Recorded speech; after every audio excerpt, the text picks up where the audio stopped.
Hello and welcome to only UPSC radio news broadcast.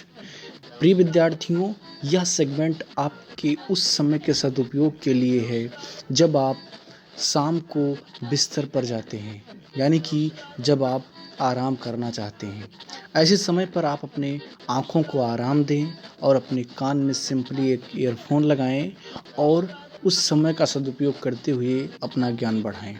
Only UPSC का यह programme आपके तैयारी को और डायमेंशन देने के लिए समर्पित है। आज के इस रेडियो आर्टिकल में हम बात करेंगे संविधान के एक विशेष प्रावधान से, जिसे उसकी प्रस्तावना कहते हैं, यानी कि प्रीएम्बल ऑफ कॉन्स्टिट्यूशन, संविधान की प्रस्तावना। सर्वप्रथम अमेरिकी संविधान में प्रस्तावना को सम्मिलित किया गया था। तदुपरांत कई अन्य देशों ने इसे अपनाया, जिसमें भारत भी शामिल है। प्रस्तावना संविधान के परिचय अथवा भूमिका को कहते हैं। इसमें संविधान का सार होता है।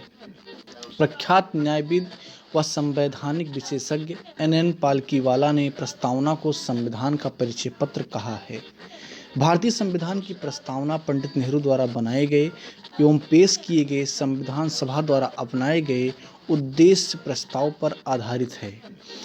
इसे 42वें संविधान संशोधन अधिनियम 1976 द्वारा संशोधित किया गया, जिसमें इसमें समाजवादी, धर्मनिरपेक्ष और अखंडता शब्द सम्मिलित किए गए।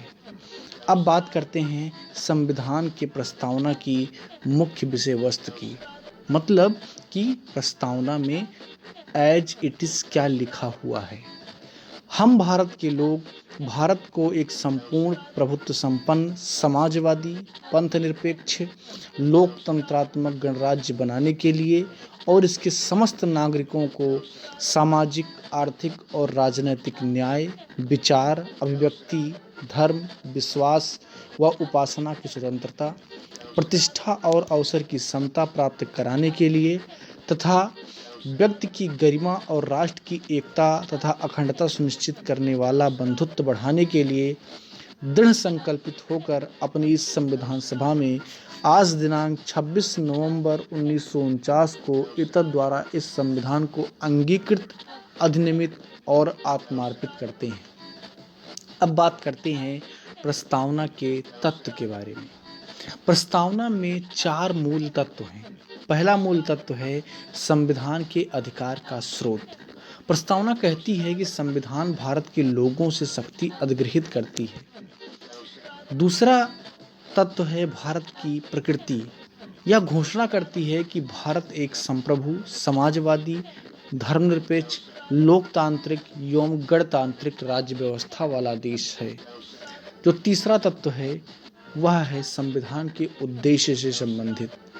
इसके अनुसार न्याय, स्वतंत्रता, समता व बंधुत्व संविधान के उद्देश्य हैं। चौथा तत्व है संविधान लागू होने की तिथि। यह है 26 नवंबर 1949 की तिथि से है, जो अपने सभी फैसले लेने के लिए किसी अन्य देश या संस्था पर आधारित नहीं है या बाध्य नहीं है। यानी कि वो सारे फैसले, चाहे वो उसके देश के भीतर हों या देश के बाहर हों, वह स्वयं लेता है। समाजवादी एक आर्थिक व्यवस्था को डिनोट करता है। समाजवादी का मतलब यह होता है कि संसाधन जो देश में होंगे उस पर स्टेट का अधिकार, यानी कि राज्य का अधिकार होगा और वह उसके समुचित वितरण के लिए कानून एवं नियम बनाएगा। सेकुलरिज्म यानी कि धर्मनिरपेक्ष का मतलब ये होता है कि धर्म का राज्य से अलग होना, लेकिन भारतीय संदर्भ में पंथ निरपेक्षता या धर्मनिरपेक्षता इससे थोड़ा अलग है। हमारे भारतीय संविधान की मूल भावना को अगर समझें तो हमारे संविधान में धर्मनिरपेक्षता का मतलब सरकार का दायित्व है कि वो सभी धर्मों का संरक्षण करे। लोकतंत्रात्मक का मतलब होता है कि जो सरकार होगी वो लोकतांत्रिक तरीके से चुनी जाएगी। गणराज्य एक ऐसी व्यवस्था को कहते हैं जिसमें जो हेड ऑफ स्टेट है उसका चुनाव होता है, वो राजा के पद के द्वारा नहीं बदला जाता है। जैसे हमारे देश में राष्ट्रपति का चुनाव होता है, लेकिन ब्रिटेन में राष्ट्रपति का चुनाव नहीं होता है, वहाँ पर जो हेड ऑफ स्टेट है वो राजा होता है। तो ब्रिटेन गणतंत्र नहीं है जबकि वो लोकतंत्र है, लेकिन भारत एक लोकतंत्र है और गणतंत्र भी है। तो ये कुछ महत्वपूर्ण शब्द हैं जो प्रस्तावना से संबंधित हैं। इसका मतलब आपने समझ लिया होगा कि प्रस्तावना का महत्व क्या है। प्रस्तावना में उस आधारभूत दर्शन और राजनीतिक, धार्मिक व नैतिक मूल्यों का उल्लेख है जो हमारे संविधान के आधार हैं। इसमें संविधान सभा की महान और आदर्श सोच उल्लिखित है। इसके अलावा यह संविधान की नींव रखने वालों के सपनों और अभिलाषाओं का परिलक्षण करती है। संविधान निर्माण में महत्वपूर्ण भूमिका निभाने वाले संविधान सभा के अध्यक्ष सर अल्लादी कृष्णस्वामी अय्यर के शब्दों में, संविधान की प्रस्तावना हमारे दीर्घकालिक सपनों का विचार है। संविधान सभा की प्रारूप समिति के सदस्य के मुंशी के अनुसार प्रस्तावना हमारी संप्रभु लोकतंत्रात्मक गणराज्य का भविष्य फल है। संविधान सभा के एक अन्य सदस्य पंडित ठाकुर दास भार्गव ने संविधान की प्रस्तावना के संबंध में कहा, प्रस्तावना संविधान का सबसे सम्मानित भाग है। यह संविधान की आत्मा है, यह संविधान की कुंजी है, यह संविधान का आभूषण है, यह एक उचित स्थान है जहां से कोई भी संविधान का मूल्यांकन कर सकता है। सुप्रसिद्ध अंग्रेज राजनीति शास्त्र सर अर्नेस्ट वाकर संविधान की प्रस्तावना लिखने वाले, जो कि राजनीतिक बुद्धिजीवी कहकर अपना सम्मान देते हैं, वह प्रस्तावना को संविधान का कुंजी नोट कहते हैं। वह प्रस्तावना के पाठ से इतने प्रभावित थे कि उन्होंने अपनी पुस्तक principle of social and political theory की शुरुआत में इसका उल्लेख किया है। भारत के पूर्व मुख्य न्यायाधीश एम हिदायतुल्लाह मानते हैं, प्रस्तावना अमेरिका की स्वतंत्रता की घोषणा के समान है, लेकिन यह एक घोषणा से भी ज़्यादा है। यह हमारे संविधान की आत्मा है, जिसमें हमारे राजनीतिक समाज के तौर तरीकों को दर्शाया गया है।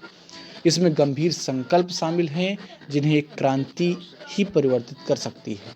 अब बात करते हैं संविधान के एक भाग के रूप में प्रस्तावना की भूमिका। प्रस्तावना को लेकर के एक विवाद रहता है, क्या यह संविधान का भाग है या नहीं है। बेरूबाड़ी संघ मामले 1960 में उच्चतम न्यायालय ने कहा कि प्रस्तावना संविधान में निहित सामान्य प्रयोजनों को दर्शाता है और इसलिए संविधान निर्माताओं के मस्तिष्क के लिए एक कुंजी है। इसके अतिरिक्त अनुच्छेद में प्रयोग की गई व्यवस्थाओं के अनेक अर्थ निकलते हैं।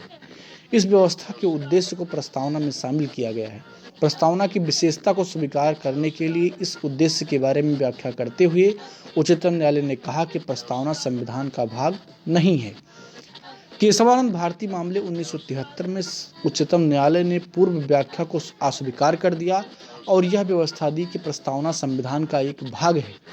यह महसूस किया गया कि प्रस्तावना संविधान का अति महत्वपूर्ण हिस्सा है और संविधान की प्रस्तावना में उल्लिखित महान विचारों को ध्यान में रख करके संविधान का अध्ययन किया जाना चाहिए।